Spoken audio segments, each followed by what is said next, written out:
Welcome back to the weekly news roundup. These are recorded live Fridays, 9 p.m. Eastern Standard Time. If you would like to catch the show live, feel free to join us then. Well, we're going to jump right on into the news, privacy and security. First up is Amazon has 4 new smart switches. These all tie in with Alexa. They are exclusively with Alexa. So basically now Amazon with Alexa can track down everything that you do. You're talking to your lights to turn them on and off. They have a record of that. You guys see that article not too long ago. It was in one of the lamestream medias where they're sitting there going, oh yeah, oh my Lord, I logged into my Amazon account and look, there's all these voice samples of things I said. No kidding, you moron. We've been telling you that for a long time. I would not be using these new Amazon smart switches, but they're available for you people that think Alexa is the coolest thing in the world. That's certainly not me. All right. Apple has a patent for Lookie Loos. So, what they're doing here is they're going to have some software that's going to blur your screen. And if you are wearing special glasses, it will unblur the screen for you while you're wearing the glasses. Kind of like the old 3D movies. You watch it without the glasses and it's just like, Rawr! You watch it with the glasses and it's like, whoa, Freddy Krueger's going to get you. Sorry, it's the movie I watched in 3D first, the movie theater. And was that Freddy's Dead, I think, in 3D. Whew. Wow, good stuff. No wonder I'm so demented. But the idea is you have to be wearing these special glasses, and with these special glasses, it's going to straighten out the screen as long as you are wearing them.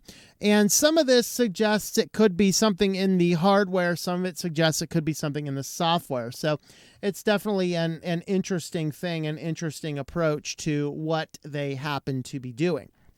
And so with all of that, if you're not wearing the glasses, you can't see anything. So is this a way of them determining who you are and what you're doing and things like that? I don't know. It's just a little odd to me. I don't know. I do like those privacy screens you can put on stuff that's going to you have to be looking directly at the screen in order to see it. So there you have it. There's a discussion about under-display cameras. The reason I'm putting this in the privacy section is the biggest problem with under-display cameras is you can't exactly put a piece of tape over your camera to block selfies and people using the camera that you don't want them to be using it. And we know this happens all the time. People all the time are going in and they are able to see what you're doing. Facebook has done this. Amazon has done this. A lot of other companies have done this. In fact, if you remember, there was the one smartphone that they wanted to not have a notch and not have other things and not have a bezel. And so they put the camera up, and anytime you called for the camera, it would open up. Well, it turns out that a whole bunch of apps would just open up the camera, and it caused people to go, what's going on? And so it raised a few different questions about these different things. And so with that, the under-display cameras, I saw, they're getting better, but they're still not there yet. I don't ever really want them to be there because it raises too many problems that you can't easily block this camera now from seeing what you're doing. And on top of this, as this camera tech gets better, think of your smart TVs. Are they going to start embedding behind screen cameras in your smart TVs to watch you? It'll be like 1984. They go up to that room and they're doing all of their private things up there and reading from their insurrectionist books and whatever else, and they don't realize it, but that big mirror has a giant 1984 telescreen behind it. And that really is what we're looking at. If we master this art of putting these cameras underneath the screens, that's the type of stuff we're going to start seeing, and that is kind of fascinating. So you can see here there's two phones here. ZTE's Axon 20 is the left, and the new Axon 30 is on the right. So you can see they look very similar, but you can see the difference. This is the older model, the 20. You can see where the camera is. This one you can see where you cannot see where it is. And then here is the selfies. So this is the 20 on the left. This is the 30. Obviously, it looks really good. But one of the challenges they have is that the software in the camera is doing some after photo revisions to this to account for the lower light collection. And the challenge is that you can do that with a still photo, but you can't necessarily do that with a video. And so doing selfie videos doesn't work quite as well. But this is all like, oh, we got to get this technology going. No, we need to burn this technology at the stake, because we do not need to improve on tech that hides behind screens that we do not even know it is there. And that's an important thing to keep in mind is, are these devices you're getting embedded with cameras behind the screens? And this is the direction they're trying to get us to go into. And so that is really what the issue is. And on our final story, Instagram starts using video selfies for identity verification purposes. So no more pinging your cell phone or your off the app or your hardware key, which is what you should be doing. Oh no, if we think you're a bot, you're going to have to do a video selfie. So you get a pop-up screen. It looks like this one. It's going to tell you, look this way, look this way, look this way, look this way. Yay! And remember, this is a Facebook company. Is Facebook not utilizing this technology to get facial scans of everybody? Maybe you should stop using this crap. This is all for their metaverse, by the way. It's all being collected and harvested and stored to their giant company that they can cross-share all of the data perfectly fine within themselves. And that really is the case that they're doing. So the article here, there is some Twitter photos of this. Instagram now using video selfies to confirm users' identities. Meta promises not to collect biometric data, according to them, but we need a short video of you turning your head in different directions. This helps us confirm that you are a real person and confirm your identity. Video selfie verification is also something Instagram has been working on for some time now. Instagram's first started rolling out the security check back in August late last year, but quickly rolled back as technical issues cropped up.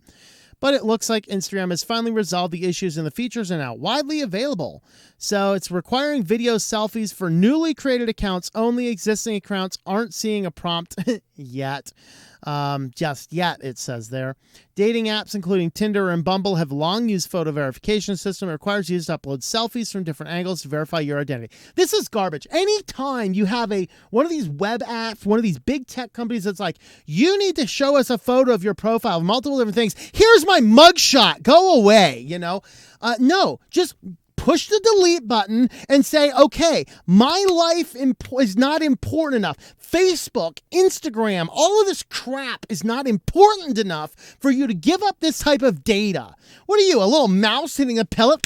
Feed me, feed me, feed me, feed me. I mean, that's it. Stop doing that. Stop giving these guys all this crap that they want. It's getting worse and worse and worse. I will remind you, once again, your monthly reminder, go and watch the Selfish Ledger. It is terrifying, the data that they're trying to collect and the data they're trying to coerce you to give up to them. All for very nefarious purposes. Well, if you'd like to help support the channel, we do have affiliates. Today we are highlighting Pro Writing Aid, tlm.li/PW. Oh, wow, I think I messed up. tlm.li/PW. Pro Writing Aid. So that discount code will give you 20% off the yearly or the lifetime subscription. This is a very good tool. Privacy first. It will help you with your grammar, spellings, issues like that. There are plugins for Office, there's plugins for LibreOffice, and there are plugins for browsers as well. And you can use a limited feature of it for free online to see if you'd like to try it out and see how it works. So with that, guys, let's head on over to security news. So first up in security news, Microsoft warns us that there are evolving trends in Iranian threat actors. This is specifically against critical infrastructure. I'm wondering if anything in the massive infrastructure bill has anything to do with the security updates and, maybe hiring people that actually know how to secure computer systems. But probably not. It's all just about weird political agendas instead, and making sure that we have diversity in our hirings rather than people who are competent at their jobs, because, hey, that's what the government likes to do.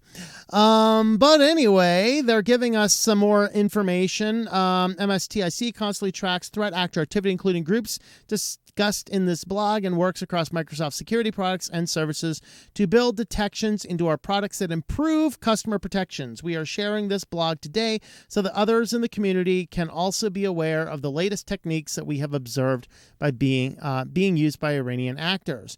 So they're increasingly utilizing ransomware to collect funds or to disrupt their targets. So remember, this is critical infrastructure. This is water utilities, electrical utilities, things like that, maybe transportation if there were such thing. Oftentimes they say they're being more patient and persistent while engaging their targets. What this means is that they are getting in there and lying in wait because this allows them to do maximum damage. And then third, while Iranian operators are more patient and persistent with their social engineering campaigns, they continue to employ aggressive brute force attacks. So here's types of ransomware, September 20th up to November 2021. Different things that they're specifically targeting. And then they scan for weaknesses, exploit and review. So basically, the critical infrastructure is under attack, and good luck because, yeah, our infrastructure sucks. Well, hackers were using real FBI servers to send fake cyber attack warnings. This is fun. So it was literally coming from actual FBI servers, verified, validated, all this kind of stuff. Like, don't block any of this. This is FBI. Hackers got in there and used it. That's just beautiful. So an email warning of complex cyber attack was recently found to be a hoax carried out using real FBI servers. The Spam House Project, an international organization that provides cyber threat support to companies and law enforcement agencies worldwide, identified several thousand emails delivered across multiple waves early Saturday morning. Organization's researchers and analysts believe that these messages are only a small part of a larger attack. Very exciting. So here's emails, threat actor and systems. That's from Twitter. Not sure what this one is. FBI released a statement to Bleeping Computer indicating no real information is available at the time, but urges recipients to report suspicious activity. It becomes really difficult when the spam is coming from an actual legitimate source, and that's easy to verify. So definitely something to keep in mind. Probably a good thing is FBI is probably not going to do a lot of official business to people unknown to them by email. So if the FBI is emailing you about things and you do not have any prior contact with them, it may or may not be legit. So just a thought. And our final security article, Linux has a serious security problem that once again enables DNS cache poisoning. So this was an issue a number of years ago, and most of this was mitigated. It has to do with the ports. So for a while, DNS ports was always done on, I think it was port 53. But now that's no longer a default lookup. Whereas other platforms that have mitigation uses random ports. What Linux allows you to do is by doing a side channel attack, looking for all available ports and tying it into the DNS server, allowing you to de-anonymize whatever that port is, and it basically causes some issues. Now, this is not something that's apparently too difficult to fix, and there are a few different ways of resolving the issue. It was an issue briefly. It was an issue with it was either Quad9 or OpenDNS. I think it was OpenDNS had already patched it, so they said that this is already fixed. Cisco had already fixed it, and Quad9 had not yet responded. And so this is something that there is a fix for, but it was a way to do the DNS cache poisoning. So if you don't remember what the DNS cache poisoning is, computer systems store the addresses for websites. This is actually how a host file works. You can redirect something on your local machine by making an entry for the host file. This overrides the DNS. Well, if there is a poisoned DNS, it will redirect the website to an IP address of their liking, which could be a very difficult to spot clone, which is simply there to harvest your data. So you have to be aware of that. But at the same time, there's not much you can do. Now they say, well, what about using your DNS over HTTPS? This is why you want to do that. Well, maybe or maybe not. If that place you're forcing it to is poisoned, you're completely screwed because there's no checks and balances in the way. And so that's not even particularly a solution. You can host your own DNS and keep an eye on that if you're technically savvy, but there's not a lot else you can do about this. But the patches and fixes for this are already being deployed. Well, you can help support the channel over on Subscribestar. Subscribestar.com/switched to Linux is one of the platforms. We also have Patreon at TOMM. So thanks for watching, guys, and we will see you next time. Thank you for watching this video from SwitchedtoLinux. This channel would not be possible without the backing of the program supporters scrolling on the screen now. You can be a supporter at Patreon at patreon.com/TOMM or at thinklifemedia.com. I also want to thank the open source community who creates such excellent software that makes producing this show possible. Please remember to support your software communities. Thank you, and I hope that you enjoy switching to Linux.